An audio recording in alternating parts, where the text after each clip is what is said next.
இது மகிமை நேரம். இயேசு கிறிஸ்துவின் நிதான நாமத்தினாலே உங்கள் அனைவரையும் வாழ்த்தி வரவேற்கின்றேன். இந்த 5ஆம் நாளின் காலை வேளையிலுமாக கூட யார் பாக்கியவான்கள் என்ற தலைப்பின் கீழே இரக்கமுள்ளவர்கள் பாக்கியவான்கள் என்று சொல்லி நாம் சிந்திக்க இருக்கின்றோம். மத்தேயு 5ஆம் அதிகாரம் 7ஆம் வசனத்திலே வாசிக்கின்றோம், இரக்கமுள்ளவர்கள் பாக்கியவான்கள் என்று சொல்லி.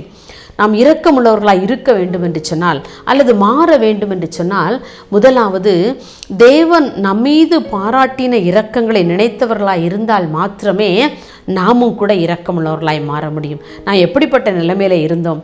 பாவிகளாய் இருக்கும்போது கிறிஸ்து நமக்காக மரித்து நம்மை நீதிமான்களாய் மாற்றியிருந்தார் இல்லையா? அப்படிப்பட்ட இரக்கம் அவரிடத்தில் நம்மீது அவருடைய இரக்கம் இருந்தது. நாம் அதை நினைக்கும் போது அந்த இரக்கம் தானாக நம்முடைய மனதிலே ஆறாக பெருக்கெடுத்து ஓடும்.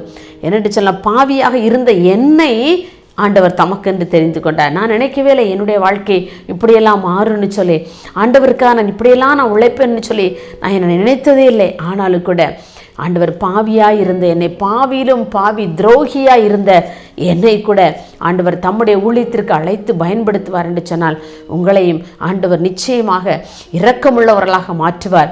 உங்களுடைய வாழ்க்கை புதிதாய் மாற்றப்பட்ட ஒரு வாழ்வாக இருக்கும் என்பதிலே எந்த விதமான சந்தேகமும் இல்லை. இரக்கமுள்ளவர்கள் யார் தான் இரக்கமுள்ளவர்கள் என்று சொல்லி பார்த்தோன்னா, பொதுவாக தாராள குணம் உள்ளவர்களே இரக்க சிந்தை உள்ளவர்களாக இருப்பாங்க. பாருங்கள், தாராளமான ஒரு சிந்தை, ஒரு இரக்க குணம், அந்த தாராளமாக கொடுக்கக்கூடிய, உதாரத்துவமாய் கொடுக்கக்கூடிய மனிதர்களிடத்திலே இந்த இரக்க குணமும் தானாகவே வந்து விடுகிறது என்று சொல்லி நாம் பார்க்கின்றோம். இன்றைக்கு நம்மிடத்திலே இந்த இரக்க குணம் உள்ளதா? ஏழை எளியோரை காணும் பொழுது இந்த இரக்க குணம் நம்மில் வெளிப்படுகிறதா? நமக்கு தெரியும்ல. ஒரு கஷ்டப்பட்டவங்களை பார்க்கும்போது ஐயோ பாவம் அப்படின்னு சொல்லிட்டு நம்ம வாய் அளவில், உதட்டளவில் சொல்லிட்டு நம்ம அப்படி கடந்து போகிறோமா?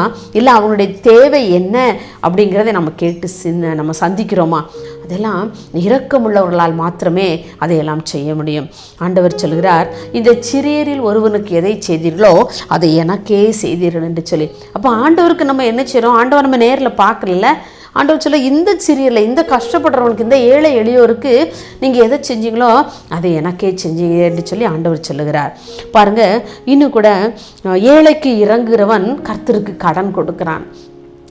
ஏழைக்கு நம்ம இறங்கினோன்னு சொன்னால் அதுக்கு யாருக்கு கடன் கொடுக்குறாமா? நம்ம ஆண்டவருக்கு கடன் கொடுக்குறோமா? கடன் கொடுத்ததை அவர் என்ன செய்வார்? பின்னாடி திரும்ப நமக்கே அவர் தருகிறார். நாம் செய்கிறது ஒரு ஏழைக்கு நம்ம இறங்கியிருப்போம், ஆனால் ஆண்டவர் நமக்கு இறங்குகின்றார். பாருங்கள், எவ்வளவு அருமையான ஒரு தெய்வம் இல்லையா? எவ்வளவு அருமையான ஒரு அப்பா, எவ்வளவு அருமையான ஒரு பிதா நமக்கு இருக்கிறார் இல்லையா?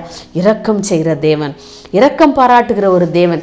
நம்மெல்லாம் எவ்வளவோ பாவிகளாக இருந்தோம்ல, ஆண்டவர் நம்ம அப்படியே விட்டுருந்தாருன்னா அன்றைக்கி நம்ம எங்கேயோ போயிருந்திருப்போம். ஆனால் நம்ம மேலே அவர் வைத்த இரக்கம் எத்தனை பெரியது!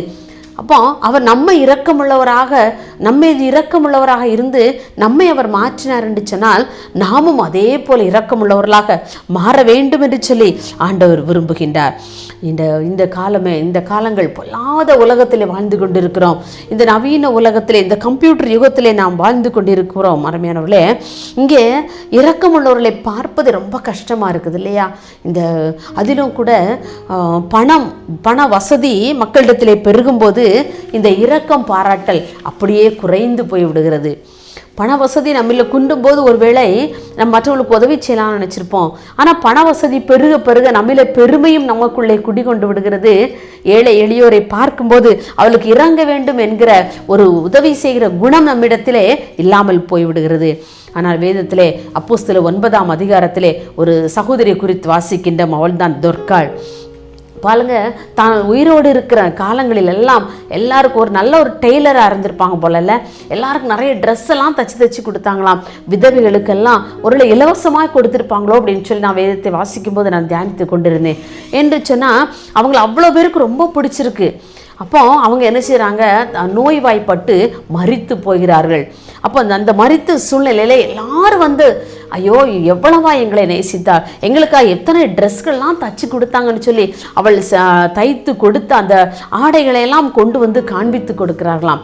பாருங்க, அப்போ எவ்வளவு ஒரு இரக்க சிந்தையோடு அந்த தொர்க்காள் மக்களிடத்திலே வாழ்ந்திருந்திருக்கிறாள்.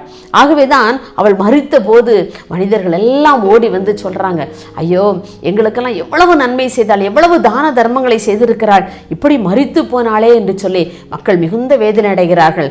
அந்த நேரத்திலே தான் அந்த யோப்பா பட்டணத்திற்கு பேதுரு வந்திருக்கிறார் என்ற செய்தியை கேட்டு சீஷர்கள் உடனே அவருக்கு ஆள் அனுப்பி அவரை வர சொல்லி அந்த துர்காளை அந்த மற்ற மக்களுக்கு முன்பதாக உயிரோடு எழுப்பி பேதுரு அவர்களுக்கு முன்பாக நிறுத்துகின்றான். பாருங்கள், எவ்வளோ ஒரு வாழ்க்கை எவ்வளவு சிறப்பாக அமைந்து விடுகிறது இல்லையா? இறந்து போன மரித்து போன ஒரு சகோதரி மறுபடியும் மற்றவர்களுக்கு உதவி செய்வதற்காக அவளுடைய ஜீவனை மறுபடியும் ஆண்டவர் அந்த உடலுக்குள்ளே வரவழைக்கிறார். எப்படிப்பட்ட ஆண்டவர் இல்லையா? நாம் இரக்கமுள்ளவர்களாக வாழ வேண்டும் என்று சொல்லி ஆண்டவர் விரும்புகின்றார். இரக்க சிந்தையோடு வாழும் பொழுது நம்முடைய வாழ்க்கையிலே பெரிய அற்புதங்களையும் அதிசயங்களையும் கூட நாம் கண்டுகொள்ள முடியும். இரக்கமுள்ளவர்கள் பாக்கியவான்கள், அவர்கள் இரக்கம் பெறுவார்கள் என்று சொல்லி வேதத்திலே வாசிக்கிறோம். அன்றைக்கு அவள் அந்த துர்காள் இரக்கமுள்ளவளாக இருந்ததினாலே அவளுடைய வாழ்க்கையிலே அவள் இரக்கம் பெற்றுக்கொண்டாள். பேதுருவின் மூலமாக அந்த இரக்கத்தை பெற்றுக்கொண்டாள். இன்றைக்கி நம்முடைய வாழ்க்கையிலும் கூட நாமும் இரக்கமுள்ளவர்களாக வாழும் பொழுது நம்முடைய வாழ்க்கையிலே நாமும் இரக்கத்தை பெற்றுக்கொள்வோம். அன்றைக்கு துர்காள் மற்றவர்களுக்கு இறங்கினதினாலேயே பேதுருவை மூலமாக பேதுரு ஜெபித்த போது தேவன் அவர்களுக்கு இறங்கினார். இதனை நம்முடைய மனசிலே நாம் கொண்டு வாழ்வோம். இன்றைக்கு நாம் சற்று சிந்தித்து பார்ப்போம், ஆண்டவரே என்னுடைய வாழ்க்கையிலே இரக்க சிந்தை உள்ளவனாக நான் வாழ்கிறேனா? மற்றவர்களை காணும்போது அப்படிப்பட்ட ஒரு இரக்க சிந்தையோடு நான் அவர்களோடு நான் பேசுகிறேனா? அவர்களுக்கு ஏதாவது உதவி செய்கிறேனா என்று சொல்லி நாம் சிந்தித்து பார்ப்போம். அப்படிப்பட்ட இரக்க சிந்தை உள்ளவர்களாய் நாம் வாழும் பொழுது இரக்கமுள்ளவர்கள் பாக்கியவான்கள், அவர்கள் இரக்கம் பெறுவார்கள் என்று சொல்லி வேதத்திலே கூறப்பட்ட அந்த ஆசீர்வாதங்கள் நம்முடைய வாழ்க்கையில் வந்து பலிக்கும் என்பதிலே எந்த சந்தேகமே இல்லை. எங்களை நேசிக்கிற அன்பளே சாமி, இந்த அருமையான 5ஆம் நாளின் காலை வேளைக்காக உமக்கு நன்றி செலுத்துகிறோம்ப்பா.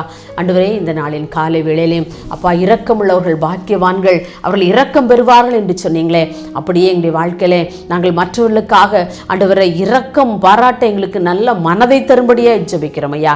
ஆண்டவரே, நீர் எங்களுக்கு எவ்வளவாய் இறங்கினீரப்பா. நாங்கள் பாவிகளாக இருக்கலே நீர் எங்கள் மீது வைத்த இரக்கத்தினால எங்களுக்கு மேலான ஒரு பாக்கியத்தை தந்திருக்கிறீங்களேப்பா. நாங்களும் கூட மற்றவர்களை காணும்பொழுது அவர்கள் மீது இரக்கம் வைத்து அவர்களுக்கு உதவி செய்ய நல்ல மனதை எங்களுக்கு தரும்படியாய் ஜெபிக்கிறோம். நாங்கள் துர்காளை குறித்து நாங்கள் தியானித்தோம் அப்பா. ஆண்டவரே, அவளுடைய வாழ்க்கையிலே அவள் மற்றவர்களுக்கு இரக்கம் பாராட்டினதனாலே தன்னுடைய வாழ்க்கையிலே ஒரு நீண்ட ஆயுளை பெற்றுக்கொண்டதை போல, இரக்கத்தை பெற்றுக்கொண்டதை போல நாங்களும் எங்களுடைய வாழ்க்கையிலே மற்றவர்களுக்கு இறங்கி இரக்கத்தை நாங்களும் பெற்றுக்கொள்ள எங்களுக்கு உதவி செய்யும்படியாய் ஜெபிக்கிறோம். அப்படியே நீர் எங்களுக்கு செய்ய போறதற்காக உமக்கு நன்றி செலுத்துகிறோம். இயேசுவின் நாமத்தில் பிதாவே, ஆமேன்.